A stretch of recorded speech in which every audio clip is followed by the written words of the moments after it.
Hi there. Good afternoon, everybody, and thank you for joining us. My name is Sally Guy. I'm the Director of Policy here at the Canadian Association of Social Workers. And I'm very happy to welcome you all to the second part of this webinar series, which is titled Client-Centered Mental Health and Addictions Systems, that is being presented in collaboration between the Nova Scotia College of Social Workers and us at the Canadian Association of Social Workers. So we do have hundreds of social workers tuning in today, and we're honored again to have Todd Leader presenting for us. So for those of you who missed part one, Todd is a registered psychologist and a registered social worker, and he spent the last 26 years leading service development and transformation, as well as working in health promotion, particularly in the areas of mental health, addictions, and primary health care. So as for process, the first half of the webinar, approximately half an hour, will be a presentation by Todd. That will be followed by a half-hour question period that I will be moderating. So at any time during the webinar, you can type in and send your questions, and I will begin asking those at the end of Todd's presentation.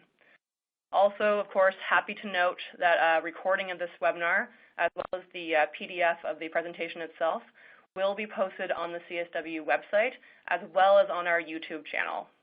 So with that said, it's my great pleasure to welcome Todd. Hi, everybody. Glad to be here again. Looking forward to doing this, and thanks to everybody for jumping on board. So let's get started right into it. So this part two is part one. For those of you who were around, was actually about defining the concept of a system that's client-centered as opposed to care that's client-centered. This part two is going to be specifically about moving from what I refer to as our mental illness care system to what we should have as a mental health system. And of course, that's the name that we call it now. We call it mental health and addiction system or mental health system. But as you'll see as we go through, we're clearly not doing what we should be doing in order to justify that name. And there are ways to make that change if we have enough people wanting to make that change. And so here we go. So this is a refresher from the last session. I want to start with this because it's an important concept. When we use the term client-centered, what that really means is, and we take this for granted, what it means is the client is the priority. It's not a priority, it's the priority, because the word priority, the root of it is prior, which means it's a term of relativity. And so if you're saying the client is at the center or the client is the priority, that means the best interests of the client must come prior to other considerations, like money and politics and union preferences and staff preferences and administrative habits and all of those other things. The client's needs should come prior to those interests, or we're not really client-centered. So that's an important fundamental concept, and you'll see why as we move along. So for a system to be client-centered, and as opposed to treatment, so treatment itself, and just to be clear, treatment itself is client-centered if we apply the kinds of principles of compassion and empathy and letting the client be the guide and the expert on him or herself, and some of those Rogerian things. But for a system to be client-centered, it's a little bit more ambiguous because we have to know who the client actually is. Who is the client of the system? Now, in a private practice, that's clear. If you're running a private practice, the client is the person who actually calls and gets an appointment, who seeks your service. So your clients, plural, are that group of people who you are serving. But when we're talking about a public service, like our public mental health and addiction systems, when we're talking about those, it isn't that clear because technically speaking, the public is in fact the client, the whole public, not just the people who show up at the door. It's a public service. So, in each province, our Department of Highways, for instance, who are they serving? Well, they're serving the whole public, not just people who own a car, but everybody who ends up even needing an ambulance or something or a truck to be able to ship something to the community that you live in.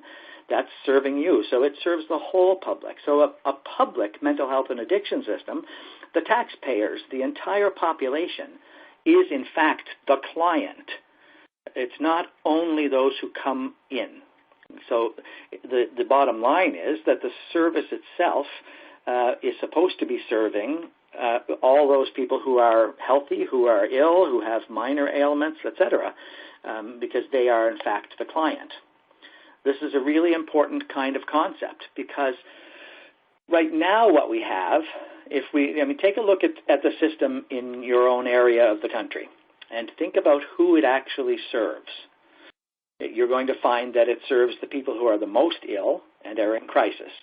So how does that work? Well, the way it works is that somebody calls to get an appointment, and when they call, they get triaged to some extent, whether that's formal or informal. There is a triage kind of a process that happens in many areas that tries to judge urgency, and the people who have the most urgent or the most severe illnesses, of course, get in earlier, and the others don't. In fact, some may be redirected elsewhere, and some may be put on a wait list or given a wait time that is, potentially months or even beyond a year in some areas.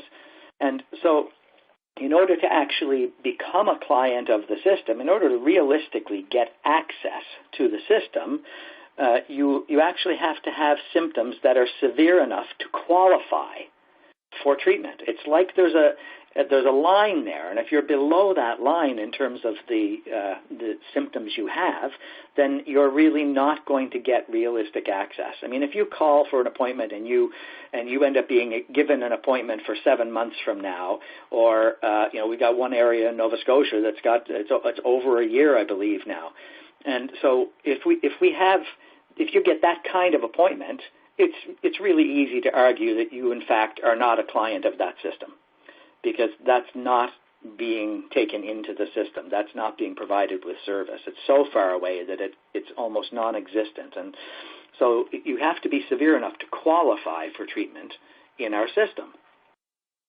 So that's who it currently serves. Now, again, going back to the private practice side of things, if any of you are in private practice, anybody who comes to you, regardless of their condition, regardless of the severity of their issues, regardless of any of that, that person is likely going to become your client, and not in any different way than any other clients. So that makes a distinction between public and private that is important. So who do we not serve? Who does our system currently not serve? Well, it doesn't serve people who are healthy, because of course that would sound absurd. Right? The idea of a system that's made to treat mental illness, it's absurd for us to think about people who have full health, who are fully healthy. And so our system does not actually do systematic, evidence-based things and provide service for the healthy population in order to keep them healthy. So anyone who's healthy is not actually being served by our supposed mental health system. Even though we use that term. But we don't do anything to maintain mental health with those who have it. So we also don't serve those who have mild or very early symptoms of what might in future be a mental illness. Again, we don't keep them from becoming worse, because those are the people I just described a few minutes ago who may be calling without any real illness yet, but they're having some concerns. So that might be, for instance, I might be experiencing some sadness that's lasting a little bit longer than normal and starting to bother me. And, whether it qualifies as depression or not in terms of diagnostics, well, I'm not really sure, but it probably, at this point, it's just that it's bothering me, and I think I probably should get someone to talk to about it so that it doesn't get worse, so I don't end up with a diagnosis of a chronic illness like depression, and I don't end up needing medication, perhaps, and I might want to do things right now to get it fixed early. And we're used to this concept in the rest of our system because we have things happening that do this in the rest of the health system, despite how much criticism the public has of the rest of our health system. The fact is that if you go to your doctor, if you go anywhere and you get, say, your blood pressure checked, and your pressure is still in the okay range, but it's really starting to creep up a tiny bit, well, your doctor is not going to say, well, this isn't bad enough yet, so, we're not going to do anything. There's no change needed. It's not bad enough to do anything about. I'll make an appointment for you for 8 months from now, and we'll see what it's like at that point. That's not going to happen, and that would be a ridiculous thing. Or if you got your blood glucose checked and your A1C, which is an indicator of a 3-month average, that A1C was up a little bit higher than the normal range. Nobody's going to say at all, well, let's make an appointment for you at the diabetic clinic 8 or 10 months from now, because it's probably going to get worse. Nobody's going to say that. They're going to actually start to talk about lifestyle changes that will prevent these early symptoms from becoming chronic illnesses. They're going to be recommending eating differently and dropping salt, and depending on the issue, eating less carb if it's your glucose levels, and exercising more and losing weight, and they might even require you to come back in a few weeks to check again, and you might get medication right off the bat to get things under control. But the idea is that mild and early symptoms are treated seriously, because we should be providing care that helps keep those symptoms from becoming worse, from becoming chronic illnesses that then become, even coming at it from an administrative perspective, that then become a burden on the system that cannot handle the demand that it has now in the mental health side of things. Oh, an error occurred. Hang on one second. I've got a technical problem here. I don't know what it is. Oh, no. Sorry, hang on, folks. Thanks for hanging in on the line there, folks. We're just going to make sure that Todd's connection is in order here. Yeah, sorry. I just have to pull out and back in because my internet just crashed on me a second. All right. The absolute joys of technology, friend and foe.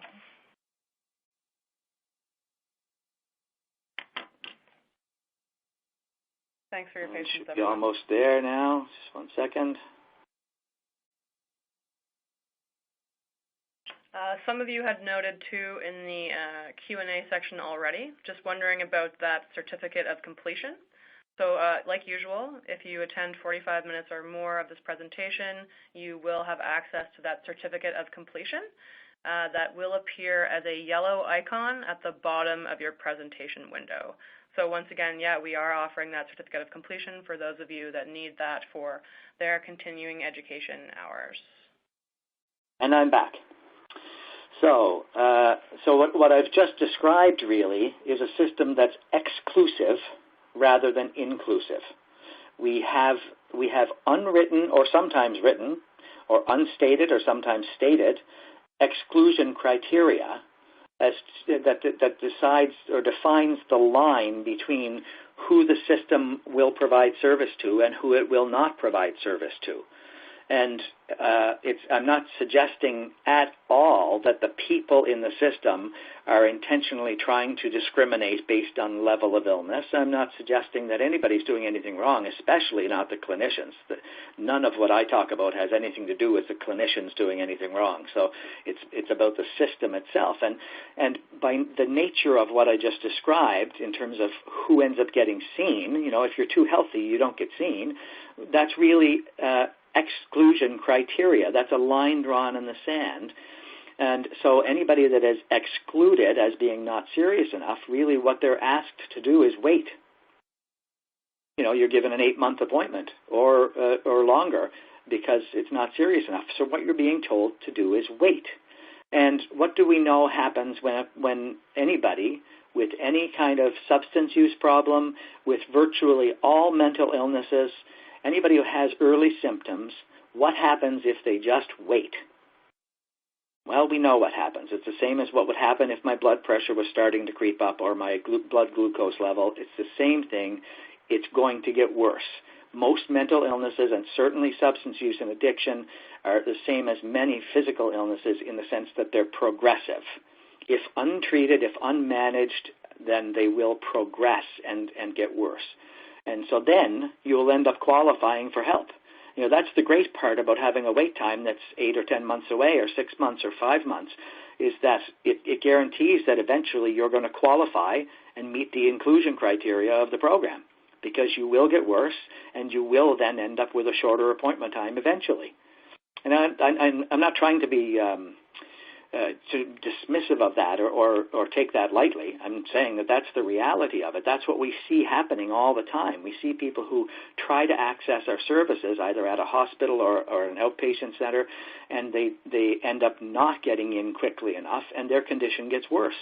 And then we end up reading about their stories, a year later about suicide attempts and people dying by suicide. And when, in fact, if we had caught them early enough, we may have actually made a difference.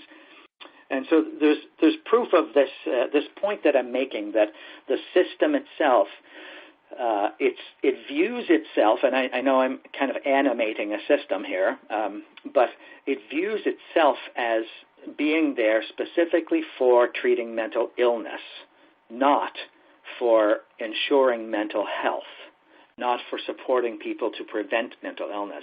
And on Amazon, where my book is, one of the places my book is, people can post reviews and comments, that kind of thing on what they thought of the book. And one of the people who had said some critical things of it, I was fascinated by this, because I was fascinated by the fact that the comment actually, even though the person was trying to trash the book, the comment actually supported exactly what I was saying, but that person doesn't seem to realize it, so I laughed pretty hard. And here's what the quote was. Mr. Leader's model would be useful in a counseling center, but not in a Nova Scotia public mental health and addiction service, which has a mandate and a primary focus to treat serious mental illness and addictions. That's it. That is the statement of exclusion criteria that I'm talking about. That is the proof that this is the way the system sees itself. It sees itself as drawing a line in the sand, and if you're not sick enough, then we're going to wait until you are sick enough and then provide you with help. And again, that's certainly not because of the clinical staff being unwilling to see people earlier in the course of their potential disease or disorder evolution. Most clinicians, and certainly social workers, would generally far rather see people earlier and prevent illness and help them learn to manage the early symptoms, and actually look at focusing on health, not just on correcting illness. But this particular statement demonstrates that that's not the way the system is structured and designed. It's not the way it sees itself, and it's certainly not the way it functions. So we don't have a mental health system. We have a mental illness care system, and this clinician from somewhere in Nova Scotia has stated that explicitly. So what we don't have is the promotion or maintenance of mental health. We don't have a system that keeps healthy people healthy. It waits until people are ill. And so we need to either start to change our language and start to call it a mental illness system, a mental illness care system. We don't have a problem referring to our health system as a health care system. Lots of people talk about the health care system because that's really a more accurate recognition, I guess, of what the majority of the work is that's done in that system. So maybe we need to change our terminology and call it a mental illness system. Or we need to start to look at what do we have to do differently in order to turn it into a mental health system. Now, some of you may know this slide. You may have seen this. If you're familiar with Brian Rush, he was with the Center for Addiction and Mental Health for many years. I believe he's retired now. But he developed this tiered model, and I think with some other people. But he developed this tiered model that actually tries to estimate and then serve properly the numbers of people experiencing the various levels of health or illness on a continuum. And so the top three, I mean, if you look at the very top tier, that top tier is essentially the work of psychiatry. That is the top specialty. That is the most intensive, most complex treatment that there is. That is medical psychiatric intervention. Tiers 4 and then Tier 3, those are, for the most part, those are the kinds of activities that are provided by clinical therapists of various professions. So they might be clinical social workers, they might be clinical psychologists, other forms of registered therapists that vary from one province to another. So most of Tier 3 and Tier 4 is really like psychotherapeutic kinds of interventions for people who already have illness. Now, if you look at Tier 2, they're the people that I mentioned who have some early kind of symptoms but actually don't have an illness. They aren't diagnosable. They don't actually have a mental health disorder. They might actually have some early substance use that's starting to interfere a bit with their lives, but it wouldn't be considered an addiction at this point. They're capable of stopping. And so those people are the people that I refer to as not qualifying. And then the bottom tier are all the people who are completely healthy. These are the people who have no mental illness, even symptoms, no substance use difficulties whatsoever. Many of these people would be using very little of anything, including alcohol. They'd be having truly the occasional drink. These are people who would have normal sadness when sad things happen, but are experiencing nothing that they would ever wonder about as being depression. They're not hearing voices. They're not having anxiety any more than normal. These are healthy people. And our system obviously does nothing in a structured way to actually promote and maintain the health of purely healthy people, of entirely healthy people. So it's those bottom two tiers that we're missing in our system. And if our job is to serve the client, and as I've defined it, the client of a public service is the whole public. It's not just those people at those top three tiers who come to the door. It's the bottom two tiers as well. In fact, by numbers, statistically speaking, the majority of our population, in fact, is in the bottom two tiers. That's why this diagram is pyramidal. That's why it's in that shape, because the fewest people we have are actually in that top tier. In other words, the smallest number of people in our population are the ones who need intensive psychiatric intervention. And then there are more who need psychotherapeutic intervention. And then the majority of people actually need just to be supported in some way to promote or maintain their existing health.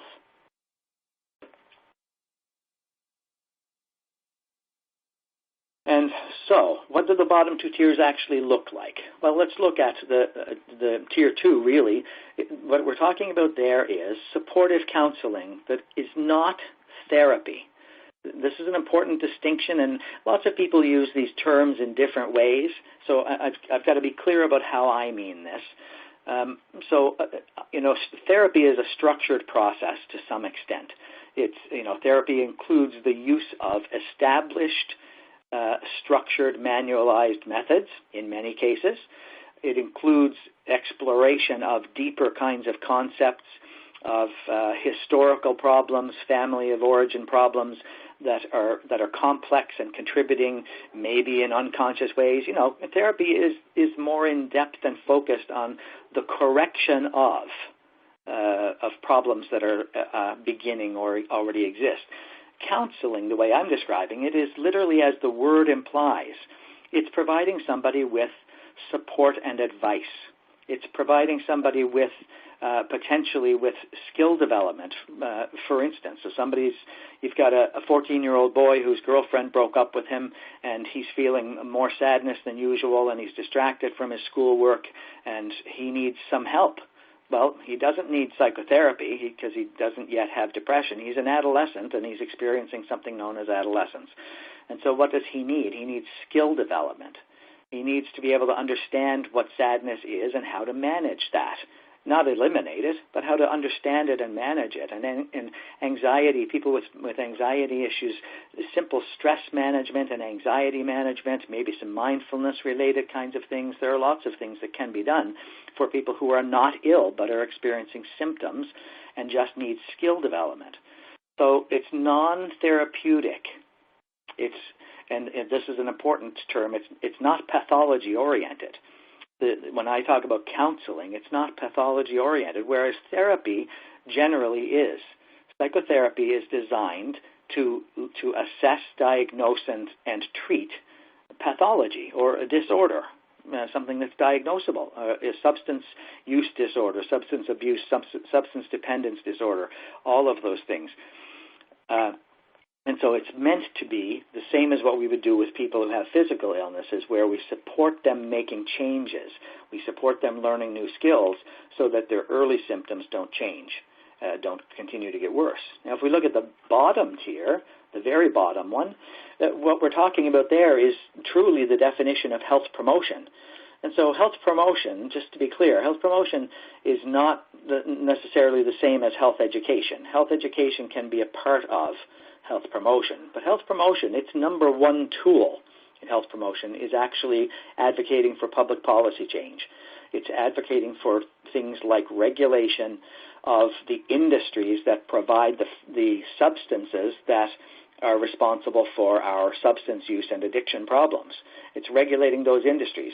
There's a ton of international evidence that tells us exactly what to do if we want to reduce the problems we have with these issues. Now, that's a challenge for us. We've been very successful with tobacco, and it's not because of educating people. It's because of making it harder for kids to get access to it. It's about increasing price. It's been about, we've had since the 80s, a restriction of no advertising.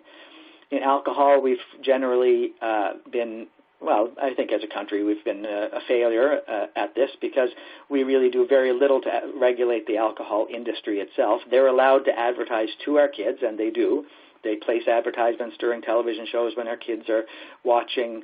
They blow up their large inflatable beer can at the local community festival. We have a ton of that stuff that we know actually causes kids to use earlier and to use more when they start using.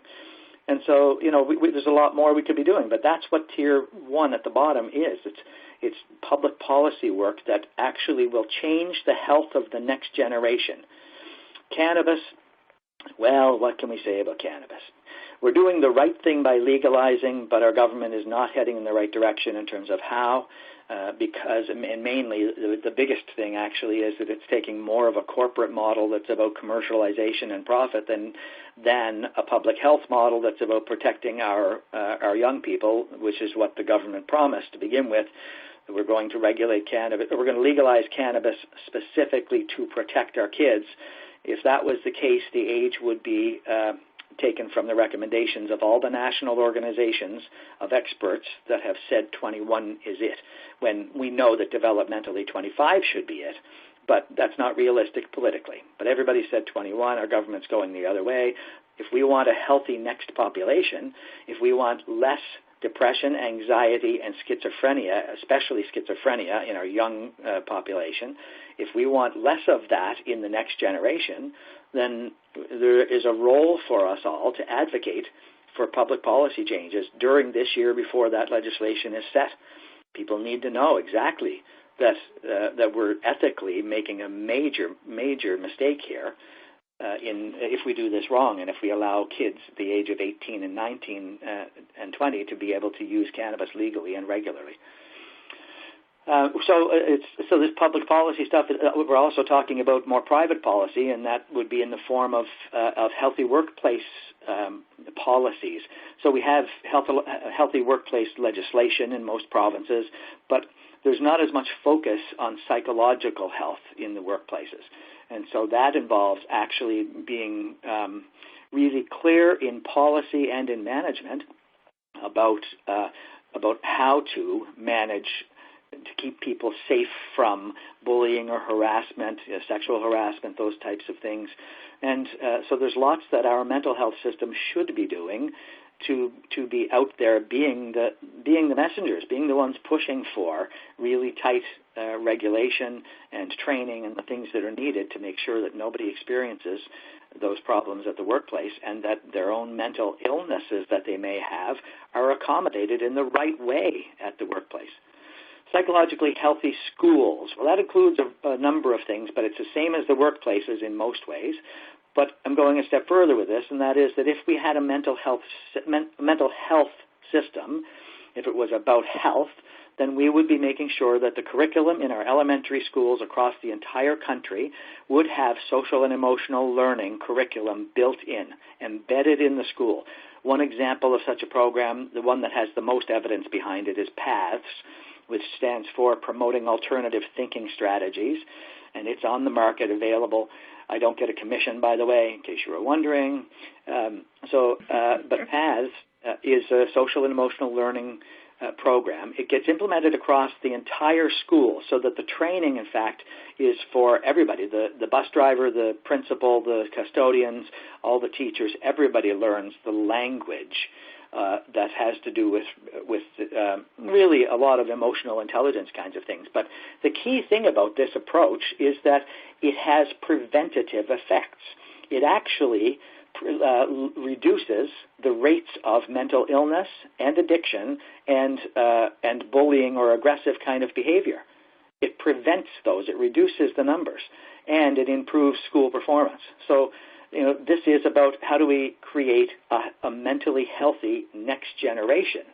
How do we take kids who are healthy now and just as part of their regular daily school, do things that will actually make them stay healthy. And so there are ways to deal with that tier 2, or tier 1, I mean. So what can each of us do is, I guess, one of the key questions. And one is, as a private citizen, we can all advocate for the public policy kinds of issues that I just talked about. Advocate for the control of substances, advocate for legislation that is tougher on the provision of environments in workplaces and schools that actually make people healthy, psychologically speaking, because that's the part we ignore the most. So we can advocate for that in our own workplaces. We can become volunteers in our own workplaces to help build those psychologically healthy kinds of factors in, and there's lots of information. The Canadian Occupational Health and Safety Association, I think it's called. There's good information there about what it is that's needed for a psychologically healthy workplace, so we can all do that. But advocating for public policy change around many of these kinds of issues, and I know that's foreign language to a group of social workers, but it is critical. This is why I firmly believe, I really do, that the greatest potential for making a difference in the health outcomes, the mental health outcomes of our next generation, the greatest potential, I believe, exists in the profession of social work. I believe that you all, that this group, that this organization, that this collection of how many thousand across the country, 18,000 members of CASW, I believe this profession is the one that has the greatest power to change the future, just because this group has learned two key things. One is to get rid of your own assumptions and critically analyze the system around us and those systemic kinds of issues that cause wellness or illness or discrimination or oppression. So you've got the skills to do that.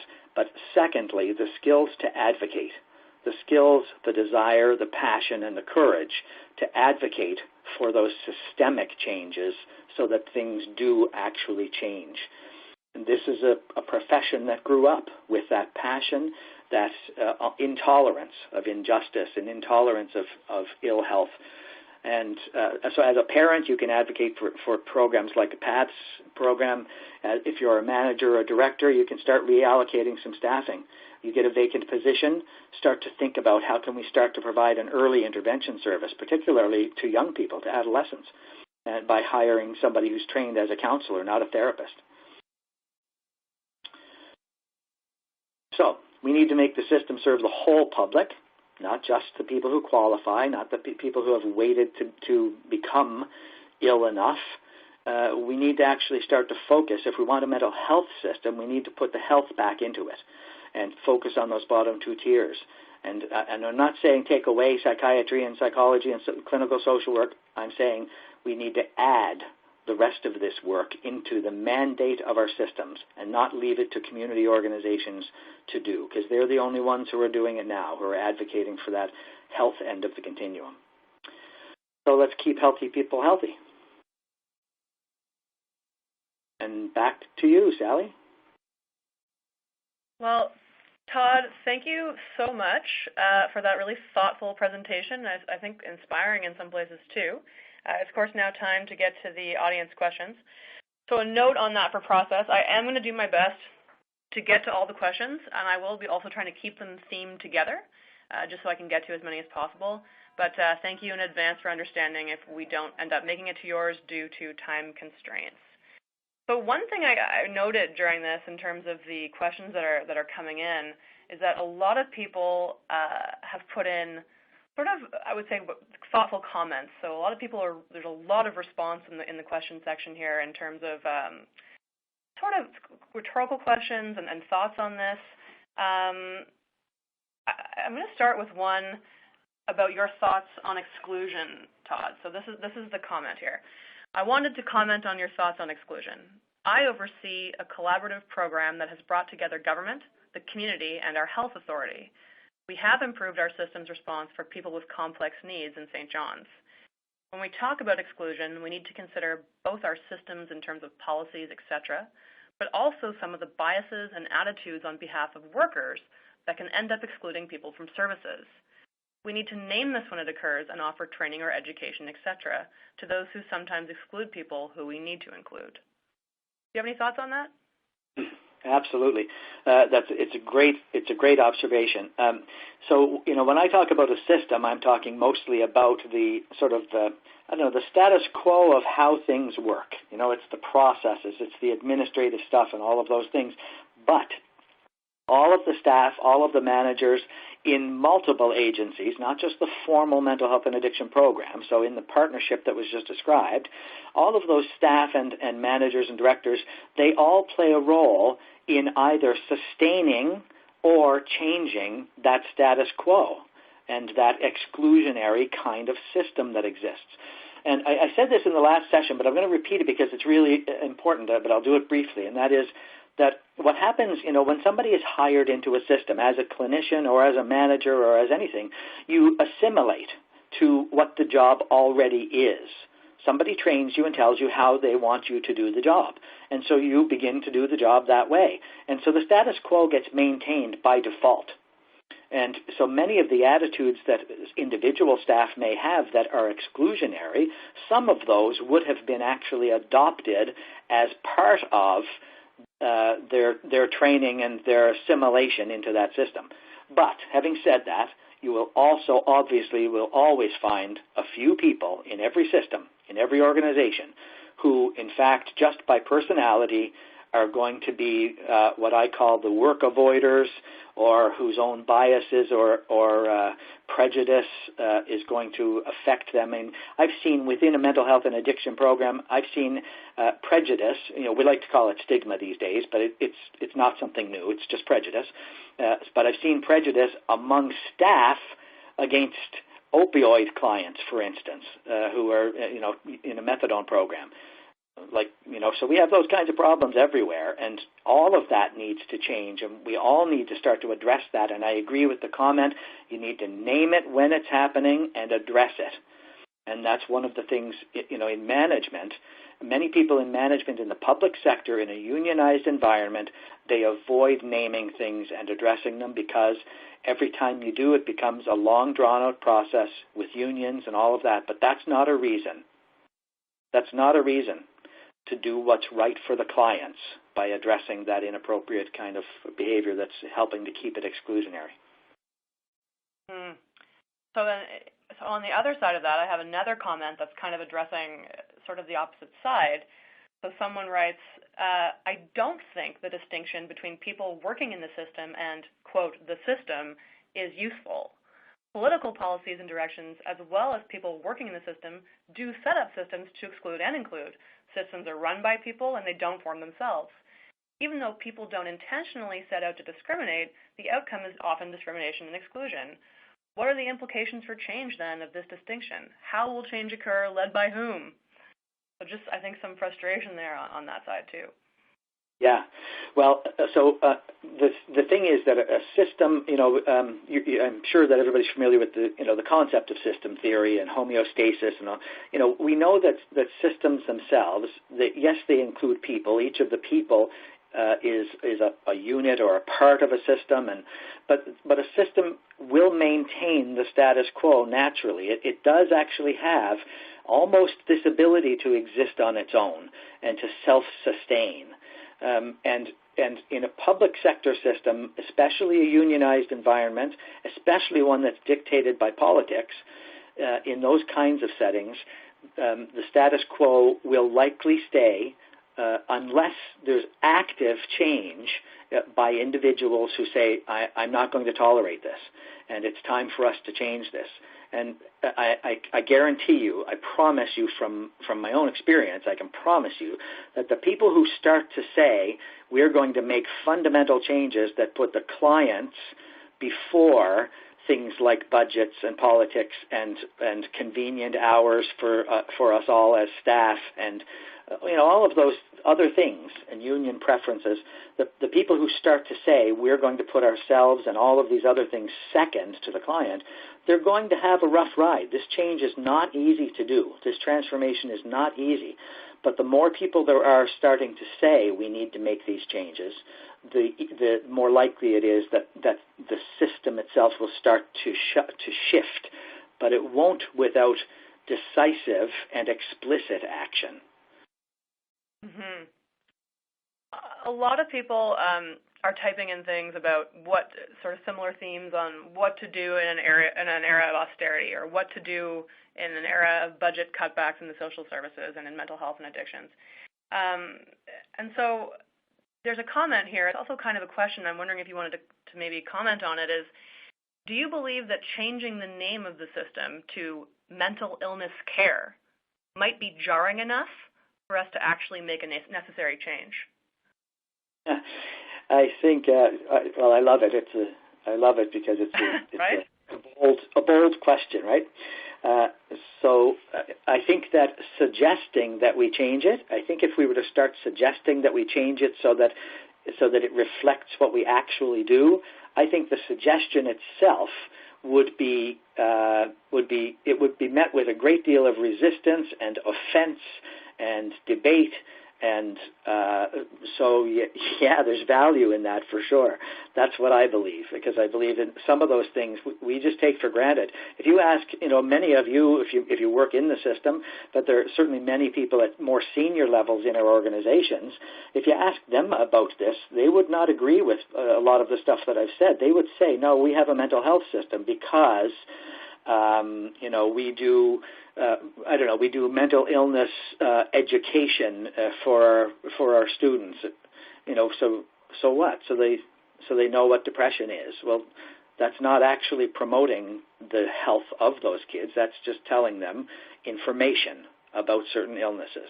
And so people would disagree with some of this. So, yeah, making bold statements like that, I love that. That's why I called my book "It's Not About Us."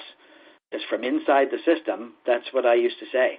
It's not about us. People would say, yeah, we can't make that change because, and they'd name all kinds of reasons like money and all this stuff. And I would say, yeah, but it's not about us. So it doesn't matter. And that was seen as that same kind of almost confrontational type of thing that kind of shocked people back a little bit. Yeah, no, I like bold statements like that too. I think social workers are definitely pros at sort of creatively and ethically shaking up the system. Absolutely. So this kind of leads into that. So somebody says, we can't do it all. So, and then someone adds, in our area, our psychiatrists are overbooked with long wait lists. How are we supposed to justify putting these resources into prevention or early care while we're also dealing with that high demand? Great question. I'm going to try not to take the next hour and a half to talk about this one question. But my simple answer to this, or my concise answer, I should say, I didn't mean that to sound patronizing about being simple about it, but the concise answer is that in many areas we have psychiatrists who are overbooked, who are overworked, but many of the people they're seeing are people who don't require psychiatry because their issue is not medical in nature. So one of the problems across many of our systems is that we're not using the right professions for the right jobs so that we're protecting the specific specialties for only the work that is meant for them. So if you go around the country, you'll probably find places where a psychiatrist is actually spending a half hour or an hour with a patient doing psychotherapy. Well, that's a waste of a lot of money. So coming at this strictly from an administrative perspective, that is not what we should be using a medical professional for. A psychiatrist's specialty, while they may have learned, some of them may have done extra work and really learned how to do some psychotherapy, the fact is that psychotherapy can be done by clinical social workers or clinical psychologists who are a third to a tenth of the cost of a psychiatrist, depending on where you go. So, in Nova Scotia, it's about a third of the cost. So we could have 3 people doing psychotherapy and keep those clients from getting to psychiatry unless there's a need for a medical kind of consultation for medication purposes. And so that's what one of our problems is. And the more we can kind of screen and place people appropriately for the kind of service they need. Someone who only needs counseling shouldn't be in with a therapist. Someone who only needs therapy shouldn't be in with a doctor, a medical doctor who's a specialist in psychiatry. But I don't think our systems are that good at making sure that we protect that time by placing people in the right service, the least intrusive, the lowest level of specialty necessary to provide for their needs. And that's where you free up time. That's where you free up money and resources to provide some of the lower end interventions. So someone, I think, is probably responding to that and is saying, so are you saying that we should be replacing therapists with lower-level counselors? I know that a lot of social workers, and I'm sure other professions are concerned about what we call profession creep, or the deprofessionalization of the profession. So I think that question is kind of coming from that place. Oh, yeah. Okay, so I'm absolutely not suggesting that we need to have fewer clinical social workers and clinical psychologists and other types of trained therapists. I don't believe that's the case. I believe that in most areas we probably are closer to the right level of that. What we end up hearing a lot is a lot of cry for more psychiatry. That's one area where I say I think we're not always right about that one. So what I'm suggesting is that the amount of resource of any particular level of training and type of service should match the amount of demand for that particular type. So if we've got people who need therapy going to a psychiatrist, that's not a match. And so we need to find out how many really need psychiatry and provide that many psychiatrists, how many need psychotherapy, how many need clinical social workers. We need to get better at making sure the people we put there are the right ones. But then the people who don't need that could be served by somebody who's not actually trained to be a therapist. It might be a BSW. It still might be a social worker who has counseling training or has introductory therapeutic kind of training, but hasn't actually been trained at a master's level, which generally speaking, for most therapeutic positions, generally speaking, that's the minimum level.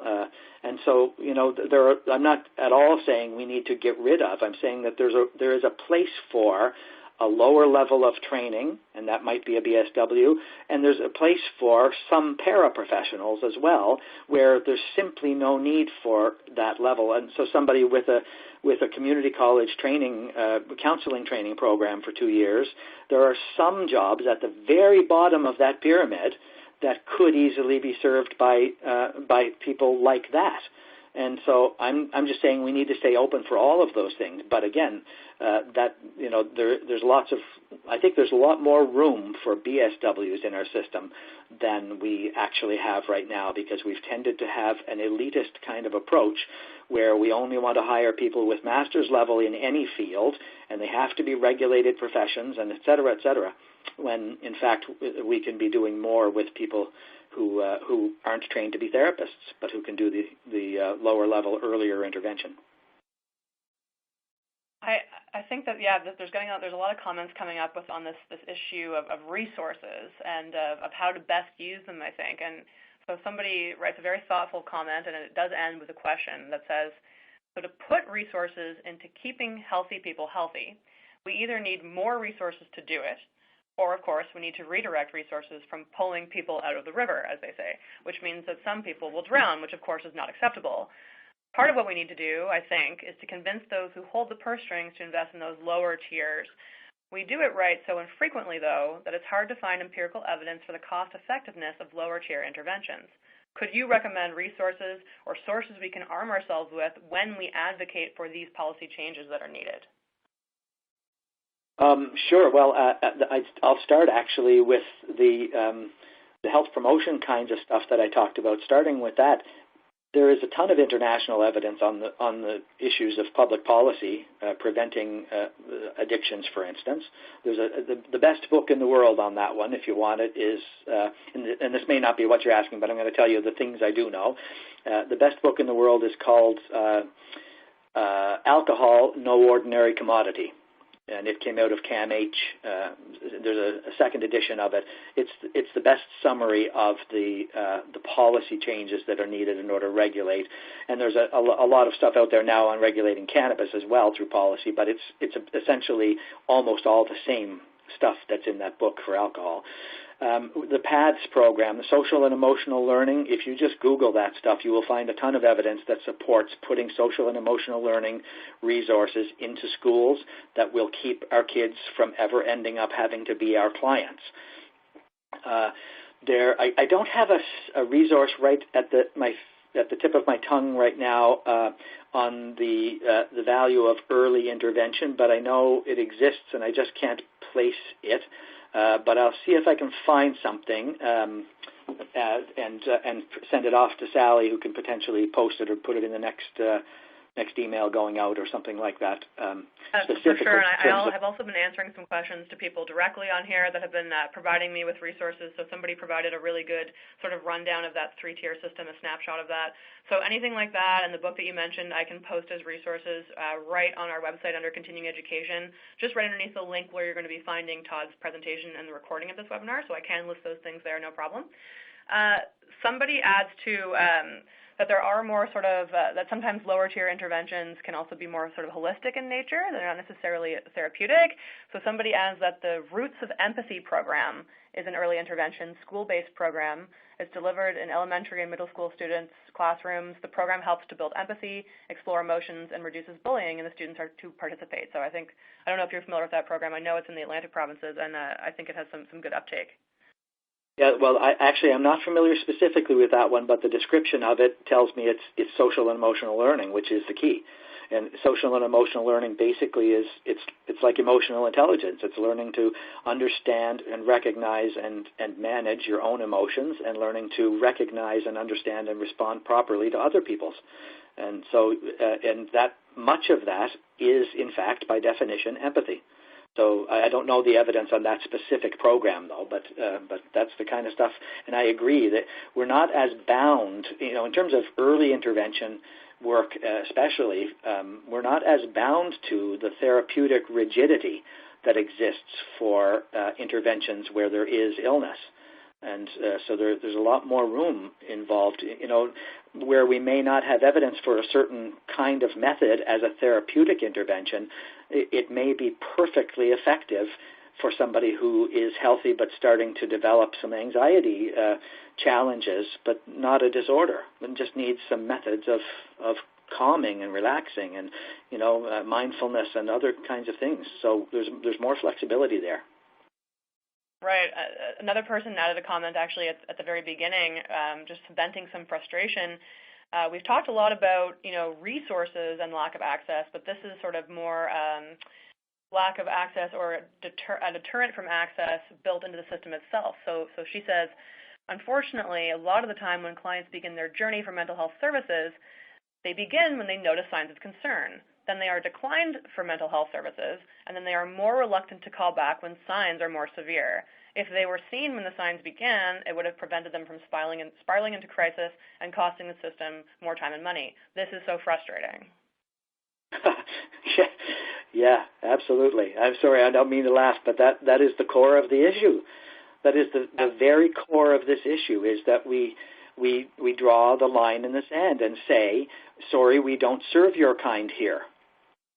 You know, you're too healthy for us, and so we cause the problems, because where that person is going to end up, and I'd be willing to bet anybody $100 on this, where that person is going to end up, because they will be hesitant to call back and be dismissed again, because making that call, as you can probably all imagine, and some of you may have had the experience personally yourself, but making that call to say, I think I'm having some mental health problems or some addiction-related problems, is probably the hardest phone call anybody ever has to make.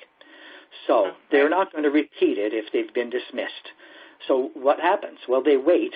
They get so bad, they continue to deny themselves the hell of making the call again, and where they're going to end up is the emergency department, the most expensive part of every part of our health system, the most expensive place for anybody to be seen, and clearly, from a client-centered perspective, the least appropriate place in the entire world for somebody with a mental illness to have to go.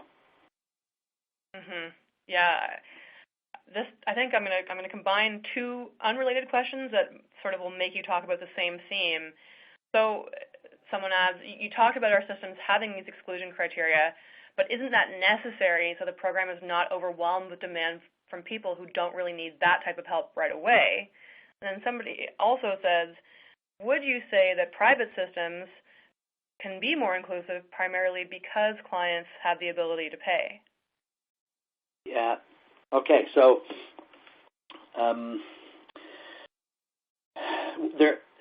what I would say is this. If we structure our public systems properly and we protect the types of services so that they are being used for the types of needs that come forward, so that's all that stuff I talked about with psychiatry dealing with only clients who need psychiatry, need medical intervention, and it's that concept, right?